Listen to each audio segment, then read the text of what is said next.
कांग्रेस 5 राज्यों के चुनाव में व्यस्त, ईडी गठबंधन को लावारिस छोड़कर चुनाव प्रचार प्रसार में व्यस्त। ईडी गठबंधन की जिसने शुरुआत की थी नीतीश कुमार से लेकर अब ममता दीदी तक, सब कांग्रेस की बेरुखी याद दिला रहे हैं कि किस तरह कांग्रेस ने गठबंधन साथियों को किनारे कर दिया। यहाँ तक कि किनारे ही नहीं, उनके राज्य स्तर के नेताओं ने गठबंधन के नेताओं का अपमान तक किया।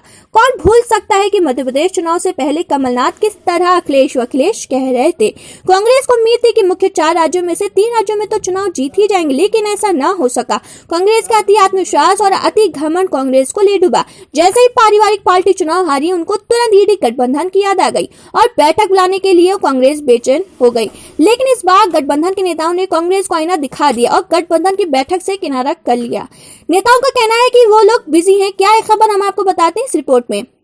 विधानसभा चुनाव में करारी हार के बाद कांग्रेस की मुश्किलें बढ़ गई हैं।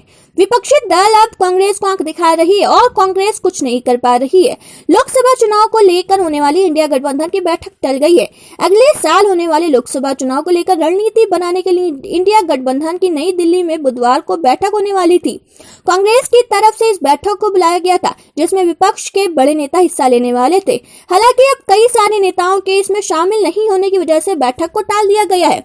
दरअसल इंडी गठबंधन की ये बैठक ऐसे समय पर टाली गई है जब कांग्रेस को 5 राज्यों में हुए विधानसभा चुनाव में बुरी तरह हार झेलनी पड़ी है।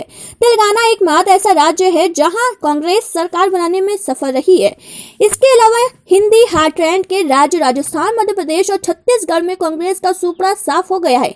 ऐसे में यह भी कहा जा रहा है कि कहीं न कहीं इस बैठक के टलने के पीछे हाल ही में सामने आए चुनावी नतीजे भी हो सकते हैं।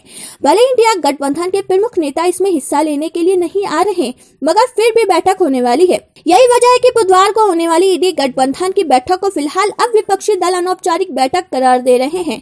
माना जा रहा है कि बिहार के मुख्यमंत्री नीतीश कुमार, पश्चिम बंगाल के मुख्यमंत्री ममता बनर्जी और समाजवादी पार्टी के मुखिया अखिलेश यादव की नानी की खबरों के बीच ईडी गठबंधन को लेकर उठ रहे सवालों के चलते इसे बीच के रास्ते के तौर पर निकाला गया है। तमिलनाडु के मुख्यमंत्री M.K. स्टालिन ईडी गठबंधन की बैठक में हिस्सा लेने नई दिल्ली नहीं आए। इसकी वजह से ये तमिलनाडु अभी चक्रवाती तूफान मिचौक का सामना कर रहा है। वहीं बिहार के मुख्यमंत्री नीतीश कुमार को भी दिल्ली आना था, मगर तबियत ठीक न होने की वजह से वे विपक्ष के इस जमघट से दूर रहने वाले हैं। पश्चिम बंगाल CM ममता के घर में शादी का कार्यक्रम है, जिसकी वजह से वो भी बैठक में शामिल नहीं होने आ रही हैं। अखिलेश यादव भी बैठक में हिस्सा लेने नहीं आ रहे हैं। झारखंड के मुख्यमंत्री हेमंत सोरेन भी बैठक में शामिल होने के लिए तैयार नहीं हुए। उन्होंने कहा कि मैं यहाँ रांची में व्यस्त रहूंगा। कुल मिलाकर देखें तो विधानसभा चुनाव में हार के बाद विपक्ष में कांग्रेस की स्थिति कमजोर दिख रही है। विपक्षी दलों ने बता दिया कि गठबंधन में उनकी जिम्मेदारी नहीं चलेगी। और भी वीडियोस देखने के लिए चैनल को सब्सक्राइब करें और बेल आइकन को दबाएं।